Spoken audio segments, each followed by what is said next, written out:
There was the spanking stick, and it had hearts on it. Let's spank me with it. I don't even know what I would do, but Mommy would carry a stick around the yard and whip us with it if we were bad. Getting spanked was like a punishment for the younger kids, probably 10 and under. You know, you didn't get spanked when you were older. And Mommy had a carved piece of wood. I think someone gave it to her for Mother's Day. It said "World's Greatest Mom" or something, and it had hearts on it.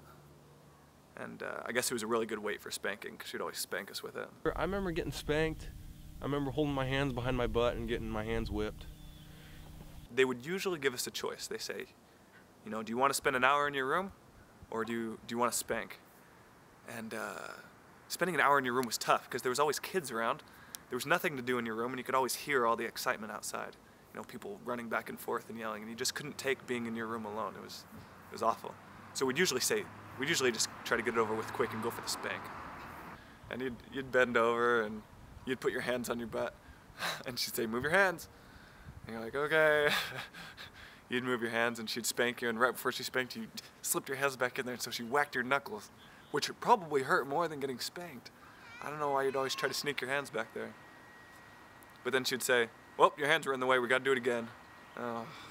I remember one time somebody forgot to feed the chickens and water them. And if you forgot to feed the chickens and water them, you know, don't expect milk at dinner, because if they're thirsty, you're thirsty. And if they're hungry, guess who else is going to be hungry? There's certain jobs, like weeding the garden, if you skipped a day, it's okay. It happens. But milking the goats, if you skip even a half a day, they're out there suffering. You gotta do your work, you gotta do your responsibilities, and no one else is gonna do it for you. Anytime we would get in trouble during the summer, she would make us go and pick a 5-gallon bucket full of weeds, and you had to fill it completely full, and you had to, you know, whenever we told her that it was done, Mama would always come out, look at it, and it would, you know, it'd be full, and then she would step on it. You know, she'd get in the bucket and start bouncing on it and squishing it down. And as soon as it was squished down, she would say, "Okay, come and get me when it's full." I remember Mom, okay, we were bad kids and we didn't do the dishes when we were supposed to. And there was a few times where she would get up at 5 in the morning and kick us out of bed and say, "Get in there and you do those dishes." And we'd had to do it in the cold water that we'd left from the night before. And it was dark and we were crying. And I know now it's better to just get in and wash the dishes instead of taking 2 hours to do it. The same with cleaning your room. I've learned that lesson. Didn't learn it then. Learned it now. Alright, so things I got punished for. Normal bickering and fighting. Picking on Jonathan. Doing random things like that. Fighting with Jesse. I don't know, I remember as a little kid we watched too much TV. And parents came in and they just pulled the cord and just cut it right in front of us. It was traumatizing. We would watch TV, I mean not a lot, but I think we watched TV quite a bit, and Mommy would get mad and tell us to go outside and turn off the TV all the time. And it'd be like right in the middle of a cartoon, and it was the worst thing ever, because, you know, the plot of the cartoon is going along, and then all of a sudden you have to turn it off. And it was the worst. And sometimes she would cut the cord on the TV. She wasn't afraid to do that. For some reason, Mommy just didn't like us watching TV. There's something that irked her about us watching TV. I mean, we have all this land to play on, and you guys want to sit in front of the couch and watch TV. And so we'd always sneak it. We'd always turn the volume way down low. It was the best on Friday nights when Mommy and Daddy would go out, because we'd always watch TV. And that was when Boy Meets World was on. I snuck a pair of Mommy's heels and put them on. And I went outside and I opened the front door and walked in, and it made that clicking sound on the wood. And it was so obvious, all the kids scrambling, "Hey, turn off the TV!" And running to all the different corners of the house, trying to pretend like we weren't watching.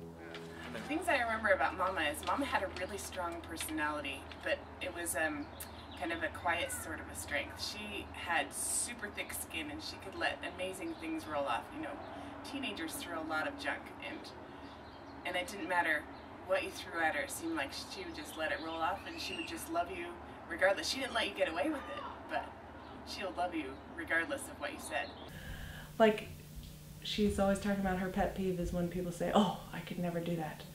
I could never butcher a chicken. Well, of course you can. You mean if your kids were starving and you had a bunch of chickens, you wouldn't butcher them? Of course you would. And I could just see her giving that speech at church. Somebody in the hall.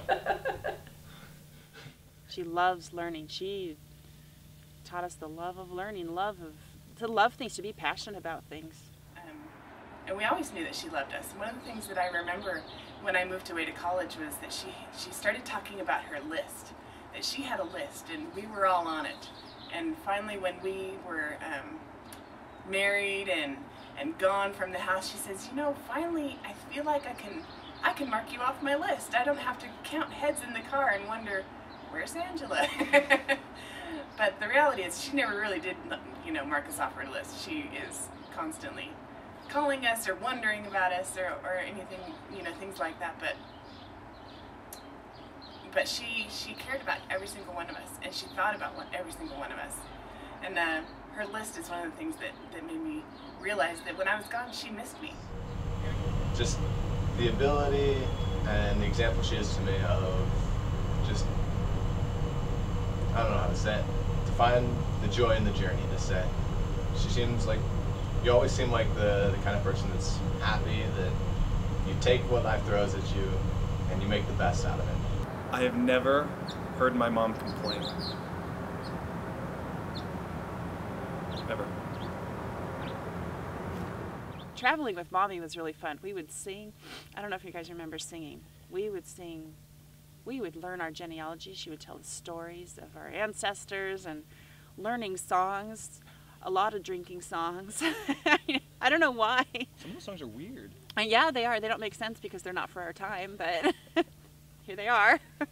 I am grateful that our parents took us to family reunion because I love road trips. I love going out of state and camping, and those road trips are some of the biggest memories of my childhood. Like going to family reunion, camping, and hanging out with cousins, and I'm glad they were kind of big on that. And I know Grandpa Kermit was big on that, and that's probably why Mommy was. One of my favorite things that I remember when I was a little kid is sitting under the sewing table with Mommy, under the sewing table, and she would read us Little House on the Prairie. It was really cool. I think we just all enjoyed being around Mommy. You know, when we were bored or we had nothing to do, or at least I'd go sit on her waterbed and just talk with her. And I was a teenager, and I think teenagers don't usually like their moms, but I really liked mine. My favorite memory with Mama is all of us curling up on the couch, and we'd, you know, Mama would sit in the middle, and we would all curl around her, and she would read to us books. My favorite was always Farmer Boy, because when Mama read it, it just you could feel the smells, and you smell the smells and taste the taste, and the food always made you hungry.